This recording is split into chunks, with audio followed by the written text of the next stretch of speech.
Assalamualaikum warahmatullahi wabarakatuh.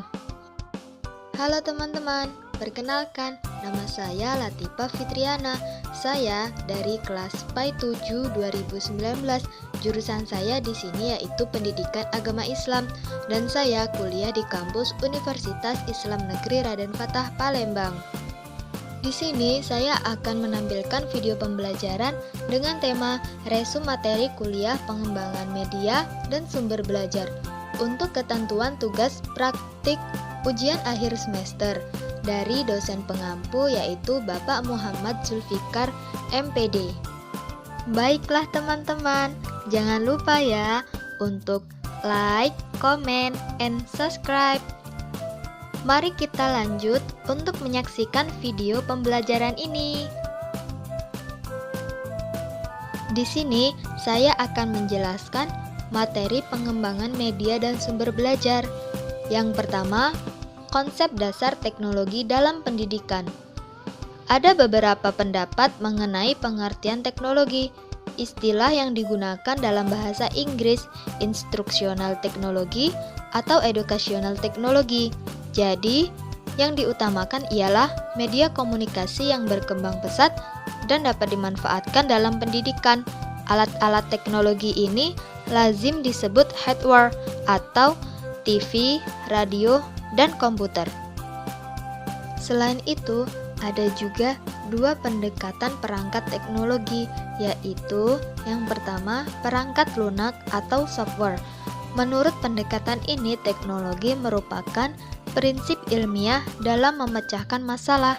Yang kedua, perangkat keras atau hardware. Esensi teknologi pendidikan tertuju pada penggunaan peralatan itu sendiri yang biasa disebut dengan media pendidikan. Ada juga prinsip-prinsip dalam teknologi pendidikan. Setidaknya ada dua prinsip dasar yang digunakan dalam mengembangkan teknologi pendidikan, yaitu berorientasi pada si belajar atau learner oriented.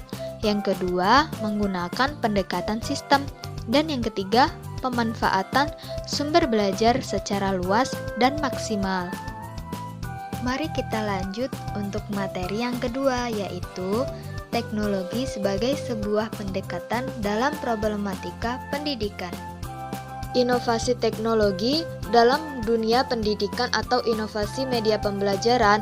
Istilah teknologi informasi lahir pada abad ke-20 yang diawali dengan terbentuknya masyarakat informasi. Istilah teknologi informasi yang menggunakan kata informasi pada dasarnya sangat berkaitan dengan istilah TK atau teknologi komunikasi yang dikenal lebih dahulu. Kita melihat ada teknologi komunikasi yang berfungsi sebagai penyaluran informasi. Ada juga teknologi informasi yang berfungsi sebagai penyimpan dan pengolah informasi. Fungsi yang terakhir inilah menyebabkan orang menyebutnya teknologi komunikasi sebagai teknologi informasi.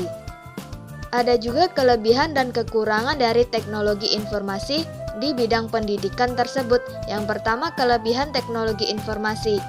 Seperti informasi yang dibutuhkan akan semakin cepat dan mudah diakses untuk kepentingan pendidikan.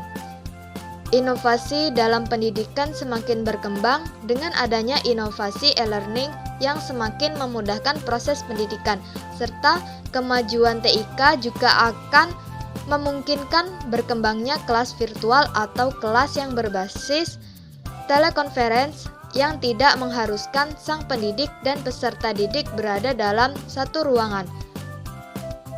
Yang kedua, kekurangan teknologi informasi. Penggunaan internet memerlukan infrastruktur yang memadai, juga menggunakan internet mahal, kurangnya pergaulan di kalangan masyarakat, serta beberapa mengalami masalah di penataan ekonomi yang lemah. Lanjut untuk materi yang ketiga, yaitu teknologi informasi dan komunikasi dalam pendidikan. Menurut Kamus Besar Bahasa Indonesia, kata teknologi mengandung arti metode ilmiah untuk mencapai tujuan praktis, ilmu pengetahuan, terapan, atau keseluruhan sarana untuk menyediakan barang-barang yang diperlukan bagi kelangsungan dan kenyamanan hidup manusia. Sedangkan menurut Kamus Besar Bahasa Indonesia, informasi adalah penerangan, pemberitahuan, kabar atau berita tentang sesuatu. Informasi adalah data yang diolah menjadi bentuk yang sangat berguna untuk membuat keputusan. Informasi juga berguna untuk pembuat keputusan karena informasi menurunkan ketidakpastian pada data. Karena berdasarkan informasi itu, para pengelola dapat mengetahui kondisi objektif. Informasi tersebut ialah hasil pengolahan data atau fakta yang dikumpulkan dengan metode tertentu.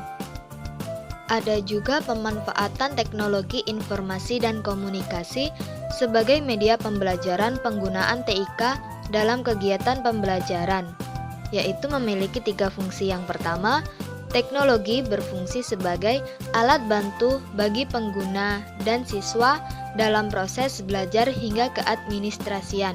Yang kedua, teknologi berfungsi sebagai ilmu pengetahuan. Dan yang ketiga, teknologi sebagai bahan dan alat bantuan pembelajaran atau literasi.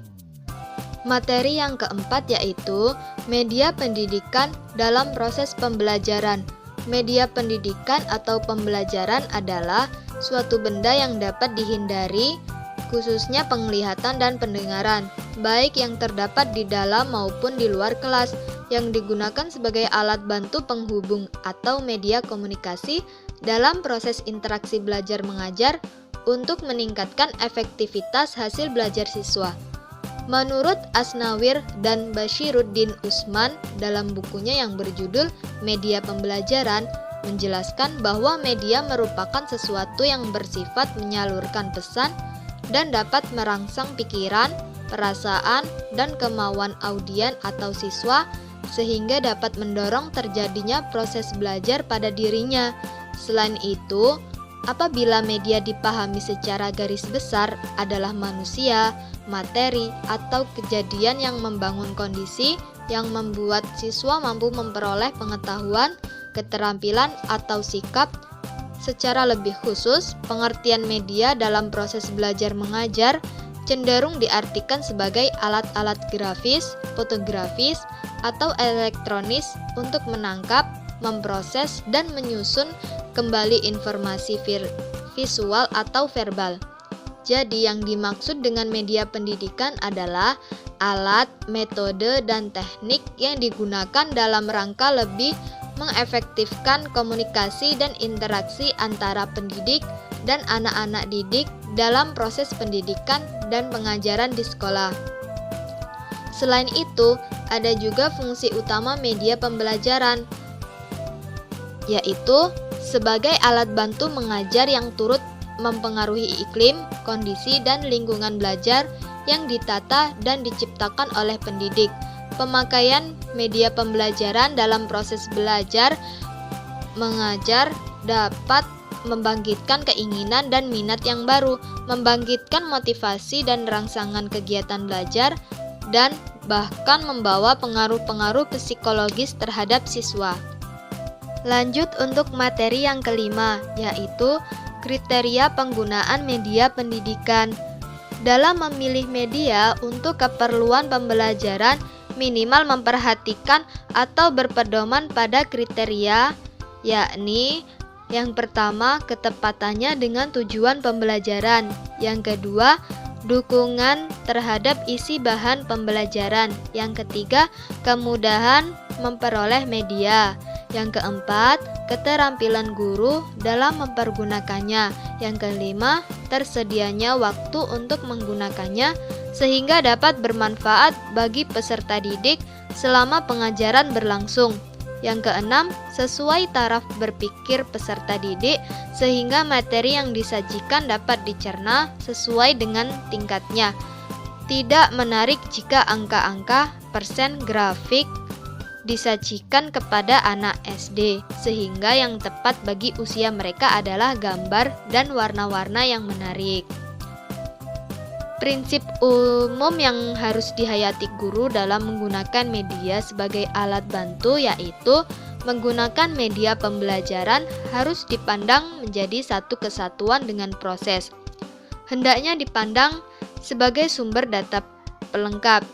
Guru hendaknya memahami penggunaan media tersebut. Terlebih dahulu diuji keefektifan sebelum dan sesudah menggunakannya.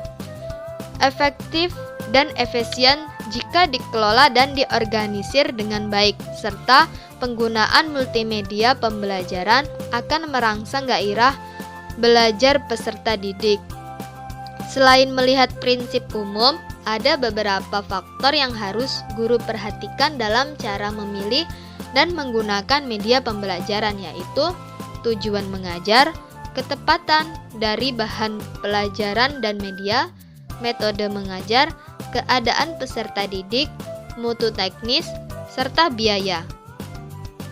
Untuk materi yang keenam yaitu pembagian dan macam-macam media pendidikan. Kata media berasal dari bahasa Latin dan merupakan bentuk jamak dari kata medium yang secara harfiah berarti perantara atau pengantar. Media adalah perantara atau pengantar pesan dari pengirim ke penerima pesan. Ada beberapa pembagian dan macam-macam media pendidikan, yaitu sebagai berikut. Yang pertama, dilihat dari sifatnya. Media terbagi menjadi media auditif, media visual, dan media audiovisual. Yang kedua, dilihat dari kemampuan jangkauannya. Media ini dibagi menjadi media yang memiliki daya liput yang luas dan serentak, dan media yang mempunyai daya liput yang terbatas oleh ruang dan waktu. Yang ketiga, dilihat dari bahan pembuatannya. Media ini juga dibagi menjadi media sederhana dan media kompleks. Dan yang keempat, dilihat dari cara pemakaiannya. Media ini juga menjadi media yang diproyeksikan dan media yang tidak diproyeksikan. Materi yang ketujuh yaitu evaluasi pemanfaatan media pembelajaran. Evaluasi adalah suatu proses penaksiran terhadap kemajuan, pertumbuhan, dan perkembangan peserta didik untuk tujuan pendidikan. Meskipun evaluasi merupakan tahap terakhir dalam pengembangan media, namun bukan berarti kegiatan ini dilakukan setelah program media tersebut selesai diproduksi. Dalam kegiatan pengembangan media, sebaiknya dilakukan pada setiap langkah sejak tahap perencanaan, seperti terlihat dalam bagan arus pada kegiatan pengembangan media. Evaluasi dimaksudkan untuk mengetahui nilai kegiatan, produk, atau sistem. Selain itu, evaluasi merupakan kegiatan pengumpulan kenyataan mengenai proses pembelajaran secara sistematis untuk menetapkan apakah terjadi perubahan terhadap peserta didik dan sejauh apakah perubahan tersebut mempengaruhi kehidupan peserta didik. Evaluasi media pendidikan dapat dikelompokkan menjadi dua macam, yaitu yang pertama, evaluasi formatif, yaitu proses yang dimaksudkan untuk mengumpulkan data tentang efektivitas dan efisiensi media untuk mencapai tujuan yang ditetapkan. Yang kedua, evaluasi sumatif, yaitu proses pengumpulan data untuk menentukan apakah media yang dibuat patut digunakan dalam situasi-situasi tertentu atau apakah media tersebut benar-benar efektif atau tidak setelah media tersebut diperbaiki dan disempurnakan. Cara mengevaluasi media pembelajaran dengan cara evaluasi formatif terdiri dari 3 tahap. Yang pertama, evaluasi satu lawan satu atau one to one. Yang kedua, evaluasi kelompok kecil atau small group evaluation.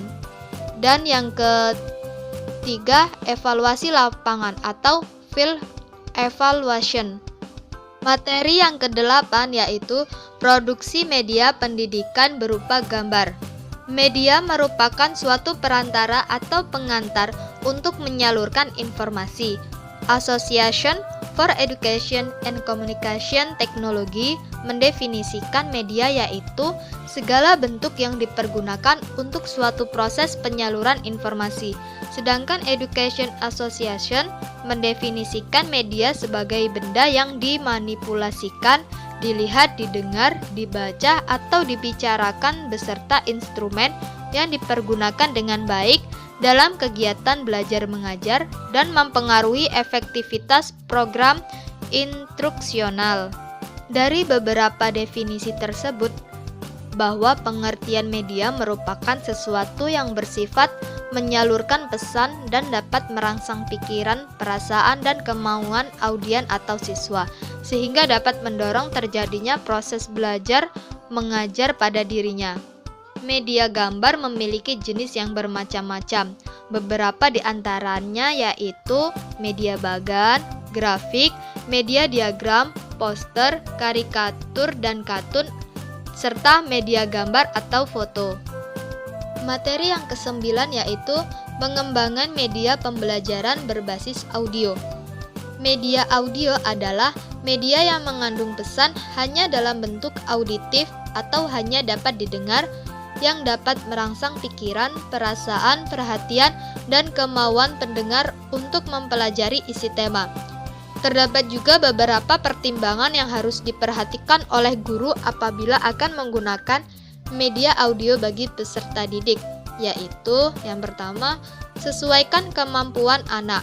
Media ini hanya mampu melayani dengan baik bagi pendengar yang sudah memiliki kemampuan berpikir abstrak, maka jika pengguna audio diharapkan dapat dimodifikasi sesuai kemampuannya menangkap.